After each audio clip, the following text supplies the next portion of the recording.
Huyu dada anaitwa Tyla na usiku wa leo anaonekana anauvizia mlango achomoke mtaani hapo aingie zake viwanja. Ile anausogelea tu mlango akastuliwa na mzee wake anaitwa Chifu Hamadi. Akastuka na akamuuliza mzee wake kwa anatakiwa kuwa amelala sasa hivi. Na mzee akampanga kwa hawezi kumfundisha cha kufanya nyumbani kwake. Akamuuliza anaenda wapi. Na Tyla akamwambia mzee anataka kwenda kwenye party na rafiki zake ambao hapo nje wanamsubiria. Mzee akamwakia sana binti yake achane na hao marafiki zake, ni watu wa ovyo sana, na arudi ndani. Mzee akachukua funguo na akapandisha juu kulala. Sasa Tyla anachungwa sana na mzee wake, kwani ni binti yake wa pekee. Hivyo Tyla huwa anatoroka nyumbani na kwenda kupati na mashoga zake. Sasa leo Chifu Hamadi anakurupushwa usingizini, simu ikiwa inaita na anaambiwa binti yake yupo kituo cha polisi.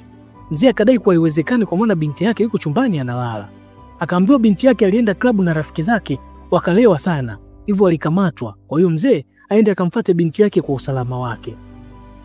Huyu mtoto atakuja kuniua mimi jamani. Mzee akamfuata Tyla na waliporudi home, mzee alimwakia sana binti yake, ila Tyla anadai yeye hajakunywa kabisa pombe, na mzee akamtimua akasubiria hukumu yake anamwandalia. Asubuhi Tyla anajiandaa anaenda zake shule. Mzee akaja na akamwambia amemtafutia dereva ambaye atakuwa anampeleka kila anapoenda. Tyla akachukia sana kwani mzee wake anamletea mtu awe anamchunguza kila analolifanya yani. Mzee akasepa na akamwambia anamsubiria chini. Tyla alichukia sana lakini hakuwa na cha kufanya kwa maana mzee ameshafanya maamuzi tayari. Tyla akashuka chini na akatambulishwa kwa dereva wake anaitwa Freddy, na dereva akatambulishwa kwa Tyla. Mchiza akamwambia amesikia mengi sana kutoka kwa mzee wake. Na tumaini yote ni mazuri. Ila Tyla anaonekana kumkata mwamba jicho fulani hivi. Nadhani tunaelewana hapo. Ila Tyla bado aliendelea kummind mzee wake kwa kila alichomfanyia sio poa, na mzee naye anaendelea kushikilia aliposhika. Sasa Tyla leo akamuita mchizi na akamwambia nataka muandalie chakula. Kwa hiyo achague chakula chochote kile, yeye atamuandalia asijali. Ila Freddy akasema ameshiba na anajisikia poa tu, asijisumbue na anamshukuru sana kwa kumjali. Alafu mchizi akasepa. Tyla alichukia kinoma, yeye anajitoa kwa moyo wote kumwandalia mchizi chakula, alafu mchizi anakataa. Sasa Freddy mtaani kwake anaishi na demu wake anaitwa Amaya. Na amerudi home hapa anamuomba bidada amwazime kiasi cha pesa akaangalie chochote kitu chakula huko nje, maana bidada hajapika ndani. Amaya alimwakia sana mchizi kwa hana msaada wote pale ndani, na anamlaumu kwa nini asingekubali tu lile dili la Mr. Collins. Sasa hivi angekuwa mbali sana kimaisha. Ila mwamba anadai yeye ni mtu wa Mungu hawezi kufanya vile. Okay, ni dili gani alipewa na Mr. Collins? Tutakuja kujua huko mbele. Basi mchizi akatimuliwa arudi chumbani kwake akalale. Mchizi leo amekuja kazini amechoka kinoma yani. Akaomba msamaha kwa kuchelewa kuja kazini na akaambiwa leo atampeleka bidada shuleni. Basi wakasepa na baada ya muda wakawa wamerudi nyumbani na vipaseli. Tyla akachukua kipaseli kimoja na kingine akamwachia mchizi achukue aende nacho kwake. Mchizi akamuuliza kwa nini anamfanyia vile, yeye hawezi kabisa haya mambo. Na Tyla akamfungukia mchizi kwa amefanya vile kwa sababu anampenda. Yaani tangu siku ya kwanza anafika pale nyumbani alimpenda, namna anavyoongea, tabasamu lake na kila kitu chake kinamvutia sana. Mchizi alichoka sana na akamjibu kwamba bidada anadai amekuja pale kwa ajili ya kufanya kazi tu na si mambo mengine. Bidada akasepa na Freddy akasepa pia. Kama kawaida Freddy amelipoti kazini na Tyla anakuja na anamshikashika mchizi huku anamuuliza anaonekanaje, ila mchizi hataki kabisa mazoea na bidada. Tyla akamuuliza mchizi kama ana demu na mwamba akamjibu anaye demu. Na amekuja pale kumshukuru mzee wake kwa kumlipia mshahara wake mapema na pia kumpatia pesa ya nauli. Ndio maana amewahi sana leo. Tyla alichukia kinoma na akasepa. Wakawa wamekuja hadi maeneo fulani hivi na bidada akampanga mchizi kwa wamekuja pale kwenye party na anatakiwa aingie ndani hapo akaigize kama mwanaume wake. Mchizi alimaindi kinoma lakini hakuwa na cha kufanya, basi wakachoma ndani. Baada ya muda wakarudi nyumbani, ila mchizi anamlaumu sana Tyla kwa kila alichomfanyia. Yeye amekuja hapa kama dereva kumpeleka shule na kumrudisha na si vinginevyo. Anahofia atapoteza kazi yake kama mzee akija kujua kila kitu. Ila Tyla anakaza kuwa mzee hatojua, labda aambiwe na mtu. Na anamuuliza mchizi kama hakufurahia kwenye party. Kidogo Chifu Hamadi anaingia. Wakasalimiana na Tyla akaingia ndani. Mzee akamchimba mkwara mzito Freddy. Anatakiwa kuwa macho sana na binti yake. Anazijua vizuri tabia za binti yake, asije akaanguka kwenye mtego wake. Endapo atafanya kazi yake vizuri, atalipwa pesa nzuri. Ila akienda kinyume, ataipoteza kazi yake. Mzee akasepa. Freddy akabaki anajilaumu tu, anamlilia Mungu wake amwepushe na balaa linalokuja mbele yake. Hataki kupoteza kazi yake. Akiwa anaondoka, Tyla akamfuata mchizi akamuuliza mzee amesemaje. ila mchizi hataki kabisa mazoea ya ovyo na bidada, anataka kufanya kazi yake kiprofessional. Huku Taylor anampanga mchizi apunguze sauti mzee asije akasikia. Freddy akarudi nyumbani, ila nyumbani pachungu sana, kwani mchizi hatakiwi tena na bidada wa kuitwa Amaya. Amaya anataka mchizi aondoke mule ndani, ampe nafasi ya privacy, kwa maana yeye ndo alilipa kodi inayoendelea. Ila mchizi anadai yote ondoka nyumbani kwake eti kwa sababu mtu tu amelipa kodi ndo amfukuze kwenye nyumba ambayo kila kilichopo ni mali yake. Hawezi kuondoka kama mahusiano yameisha sawa, ila sio yeye kuondoka. Sasa nikuibie siri kidogo. Freddy na Amaya ni wapenzi, ila hapo kila mtu analala chumbani kwake. Unataka kujua kwa nini? Endelea kunifuatilia. Sasa upande wa pili, Taylor ameandaa msosi kwa ajili ya mchizi afinye alafu wawahi shuleni. Ila mchizi akadai amekula na hata hivyo hayuko sawa leo, hivyo hata kula msosi. Ajiandae waelekee shuleni. Taylor alijisikia vibaya sana kwa maana mchizi anamkatalia jitihada zake anazozifanya kwake. Sasa Freddy akatoka nje na alipofika mlangoni alikuwa mwenye mawazo sana, na ndo anatusanua sasa kuhusu maisha yake ya nyuma namna alivyokuwa. Freddy alikuwa na kazi yake nzuri tu ambapo yeye ndo alikuwa msimamizi wa masuala ya uchumi na pesa kwenye kampuni yao. Na alikuwa anaishi vizuri tu na Amaya wakati huo. Na leo anajiandaa wahi zake kazini.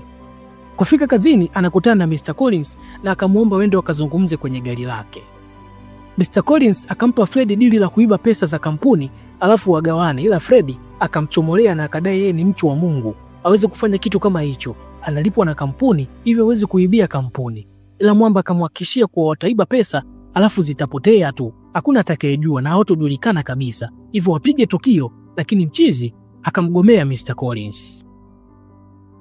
Akarudi nyumbani na kumweleza kila kitu Amaya, ila bidada akabaki kumlaumu tu mchizi akubali tu dili la Mr. Collins, atabadilisha maisha yake. Ila mchizi anakaza, anadai yeye ni muumini bana. Hayo masuala yako ya imani hayo ndio yamekufanya unaishi na mwanamke nyumba moja miezi mitatu bila hata kuona chupi yake. Sasa masuala ya chupi na haya nayoongea anakujaje hapa Amaya? Ndiyo, sasa itakuwaje mkifunga ndoa na ukaja kugundua sio mtamu? Itakuwaje sasa? Amaya, hautakiwi kuwa mtamu. Utamu ndo nini sasa? Ninachojaribu kusema hapa ni kwamba nikifanya anachotaka Mr. Collins nitapoteza kazi yangu. Amaya aliendelea kumshinikiza mchizi akubali ile kazi hadi mida ya usiku bana, ila mchizi hataki kabisa kuelewa, na mwisho akamtimua bidada aende akalala chumbani kwake, ila Amaya hataki, na mwisho mwamba akasepa na kumwacha Amaya mwenyewe pale. Leo Freddy anafika kazini, anazuiliwa kuingia ndani na anapewa barua na mlinzi. Na kidogo anakuja Mr. Collins na anampanga mchizi kuwa amefukuzwa kazi kwa kosa la kuibia kampuni, hivyo anatakiwa kurudisha kila kitu alichopewa na kampuni. Mchizi akadai atamtafuta CEO amueleze ukweli kwa yeye ndo mhusika wa kila kitu. Mjomba akawa anamvimbia mchizi ataingiaje ndani wakati amezuiliwa, na mwisho akampokonya funguo ya gari. Freddy akabaki kutupa lawama tu kwa Mungu wake, kwa nini amemsaliti hata baada ya kusimama upande wake. Malipo ni kupoteza kazi yake kweli? Aliendelea kujilaumu kinoma yani.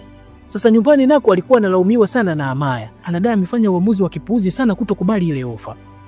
Basi mchizi alikuwa anahangaika sana huku na kule kutafuta kazi ila patupu. Na akirudi nyumbani amani hakuna tena. Amaya hata msosi ampikie mchizi. Anadai mjomba ana siku kibao hajaacha hela ya msosi. Anapika vipi iko chakula? Sasa tunatoka kwenye kumbukumbu tunaendelea mbele. Freddy na Taylor waliondoka zao shuleni.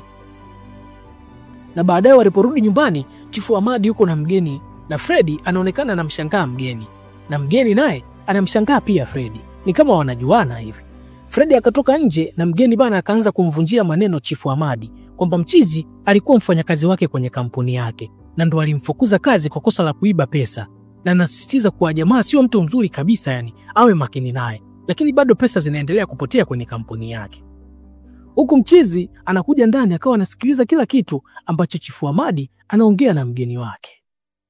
Sasa mzee anakuja chumbani kwa Taylor, anasikia binti yake anaongea na simu, alafu anamsifia sana Freddy, anadai kuwa anampenda sana, anamwaga sifa tu kwa mchizi. Mzee akamaindi kinoma yani, na akaondoka kwa hasira sana. Na akawa amemfuata Freddy, akampokonya funguo za gari na akawa amemfukuza kazi mchizi bila hata kumpa sababu ya kufukuzwa kazi. Taylor baada ya kusikia mchizi amefukuzwa kazi, akamlia buyu babake wiki 2 hajazungumza naye.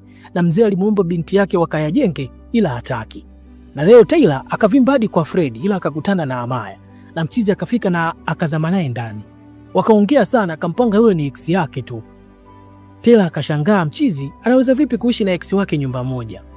Aliporudi nyumbani, mzee alimwakia sana kwa nini aende kwa jamaa wakati amemfukuza kazi. Amesikia story ya yule jamaa ni mtu hatari sana, ndio maana akamfuta kazi. Ila Taylor akampanga kwa yule jamaa na makosa, ila amwambie rafiki yake amchunguze vizuri muhasibu na meneja wake, atajua nini sababu.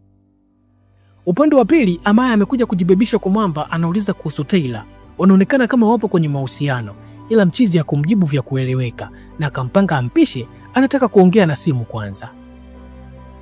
Sasa leo mchizi alifanya sana maombi na kumlilia Mungu wake amsaidie, amuondolee kikombe hiki cha adhabu. Alifanya sala hapo kumuomba Mungu amsaidie. Na leo Chifu Ahmadi anapangwa na rafiki yake kuwa alimuajiri mtu afanye uchunguzi kwa nini pesa zinapotea sana kwenye kampuni yake. Na hatimaye mhasibu alikamatwa na akasema ukweli kwa meneja ndio yuko nyuma hili. Na meneja alimshinikiza Freddy waibe pesa, ila mchizi alipokataa ndo akamchoma na akamfukuza kazi. Mzee akadai kuwa aliambiwa na binti yake ila aligoma kumsikiliza. Leo Freddy akavimba kwa Taylor. Bidada alifurahi sana kumuona mchizi.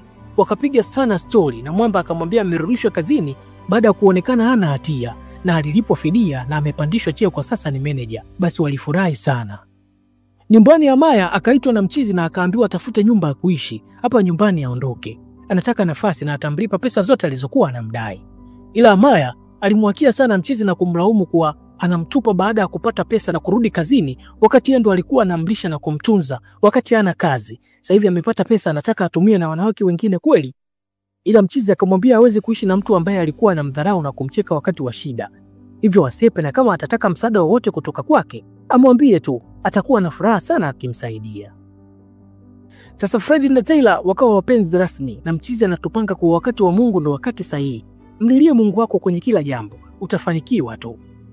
Na hapo ndo tunaumaliza mzigo huu mkali wa kuto Love in Service. Niandikie umeuonaje huu mzigo. Mimi ndugu yako Magis Junior. Usisahau kusubscribe na kutana notification ili uwe kwanza kupata taarifa kila tunapotoa likipo mpya. Ciao.